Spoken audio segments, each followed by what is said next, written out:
Bonjour et bienvenue sur mygsm.fr. Aujourd'hui, je vais vous parler du nouveau Samsung M7600, le Bit Digi, autrement appelé le Samsung Platine. Donc c'est un produit un peu plus rond qu'à l'accoutumée, inspiré un petit peu du Motorola V80. Donc avec ces deux morceaux arrondis de chaque côté. Donc on va faire le tour rapidement du produit. Donc c'est un téléphone quadriband 3G+.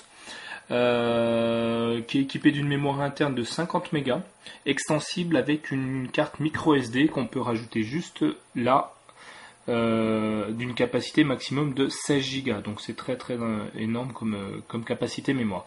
Donc ce produit est vraiment axé musique, puisque comme le nom l'indique, le platine est équipé d'enceintes stéréo, donc on peut constater sur chaque bout de l'appareil, et puis d'un casque d'une entrée 3.5 pour le casque stéréo du produit.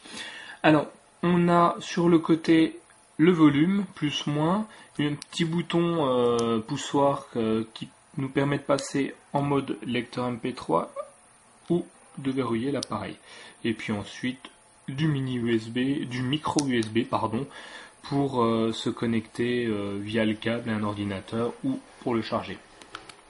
Alors ce produit donc est tout petit en taille, il nous fait du 115 par 51 sur 13, presque 14 mm. Il fait moins de 100 grammes, 99,7 exactement. Il est équipé d'un capteur photo à 3,2 millions de pixels avec un flash LED. Qui nous permet de faire des photos plutôt sympathiques en 2048 par 1536 pixels. Donc il est équipé d'un autofocus et on peut via la GPS géotaguer ses photos, et il a aussi un détecteur de sourire, donc c'est assez sympathique, ça prend les photos tout seul, c'est pas plus mal. Donc ce produit, comme tous les nouveaux Samsung, nous gratifie à nouveau d'un système de widgets, que voici, donc qui sont juste là. Voilà, donc toujours de la même façon, on prend, on glisse et on dépose, et nous voici avec un nouveau widget sur l'écran. Donc là, l'écran, comme vous pouvez le constater, est assez petit. On a un écran qui est défini en 400 par 240 pixels. Donc c'est très petit, ça nous fait une diagonale de 2,8 pouces, donc c'est pas énorme. Donc pour surfer sur internet, j'ai essayé, c'est pas très pratique. Par contre, pour la musique, pour les photos, c'est assez sympathique. D'ailleurs, en parlant de photos, donc il est équipé de plusieurs choses. Il est équipé d'un accélérateur, un accélérateur, vous savez, le système qui il nous permet de définir la position de l'appareil, donc qui est très pratique dans les photos. Je vais vous montrer vite fait dans le navigateur. Voilà. Nous voici avec les photos, donc j'en ouvre une, et vous voyez, sans rien toucher, je bascule mon téléphone, et en fait je fais défiler les photos dans le sens où je bascule. Donc ça c'est sympa, beaucoup des produits sont équipés comme ça, mais bon, là j'ai trouvé que c'était très fluide, très rapide. On l'avait trouvé dans le Player Star, si je ne m'abuse, et ils l'ont vachement amélioré. Sur ce produit-là. Vous voyez, c'est super fluide, c'est très rapide. On va aller un petit coup dans le menu. Donc on a un menu classique avec le journal des appels, la réception d'email, la musique, on y reviendra puisque c'est quand même fait pour ça. L'accès internet, pas très utile, pas très pratique. Les messages, mes documents, où seront stockées vos photos, vos vidéos, votre galerie photo, l'appareil photo, l'organisateur de temps, les applications. Donc dans les applications, juste, on a la radio, pour ceux qui vous me posez la question, on a le Bluetooth. Le Bluetooth stéréo, on peut le rallier à un casque Bluetooth. Donc vous voyez, pour naviguer, on pousse vers le haut, vers le bas. Il est assez fluide pour ça. Donc c'est sûr, rien à comparer à l'iPhone, il n'est pas aussi fluide que l'iPhone, mais en même temps il fait beaucoup moins de choses. Donc comme ça, voilà, donc je fais un peu le tour. S'il y a une chose qui est assez sympathique, je vais vous montrer pour le téléphone. Donc on va composer un numéro, je vais appeler 123, et donc on a un capteur de luminosité, donc qui nous permet d'éteindre l'écran quand on l'approche de la joue. Donc il est situé juste ici, voilà, au-dessus du haut-parleur, on le voit ici, la petite tache blanche, voilà. Donc quand on appuie dessus, quand on pose la main dessus, il nous éteint l'écran. Voilà, donc je vais raccrocher. Pour indication, c'est un produit en batterie qui va tenir en utilisation MP3 presque En utilisation MP3, pas loin de 7 heures quand même. Par contre, en téléphone, 4 heures, 4 heures et demie, ce sera déjà pas mal. En veille, on a un produit à plus de 400 heures de veille, donc c'est très très bien. C'est la moyenne, c'est pas mal, il n'y a rien à dire dessus.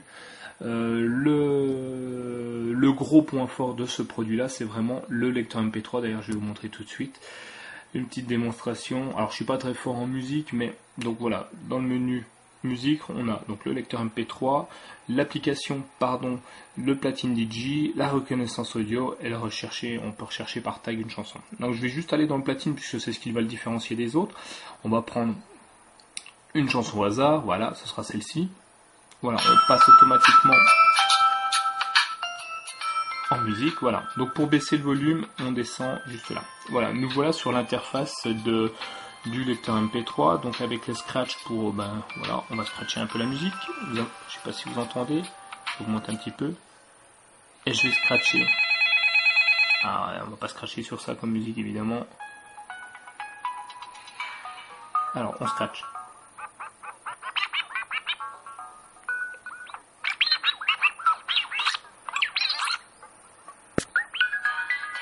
Voilà. On peut y rajouter des petits effets avec les filtres, donc on va mettre par exemple un peu de reverb et on va l'augmenter avec le petit bouton, je sais pas si vous voyez le petit point, voilà, on diminue, on fait tourner puis ça augmente. Et une reverb énorme, on va la diminuer, voilà. On peut rajouter des samples, donc des petites choses à porter à la musique. Tiens, on va prendre Tube.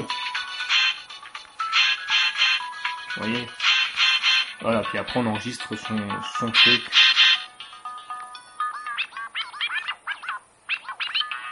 Voilà, rien de transcendant, je suis pas très fort, mais bon, pour ceux qui aiment, ça peut être sympa.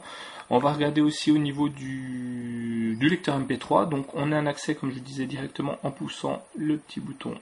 Tac, voilà, on est sur le lecteur MP3. Ça j'aime bien, c'est assez ludique, c'est assez sympathique. Donc avec la chanson en premier plan, toutes les fonctions avancent, donc on va mettre lecture, voilà. Tac, on avance, on recule, on augmente le son en appuyant ici. Là, vous voyez la petite molette autour, et je suis pas allé assez vite, pardon. Toujours ce petit point lumineux qui nous permet d'augmenter le son. Voilà, on a un accès à toutes nos musiques. Vous voyez, c'est un peu lent, mais bon, suffisant. Voilà, bon, j'ai fait le tour un peu de l'appareil.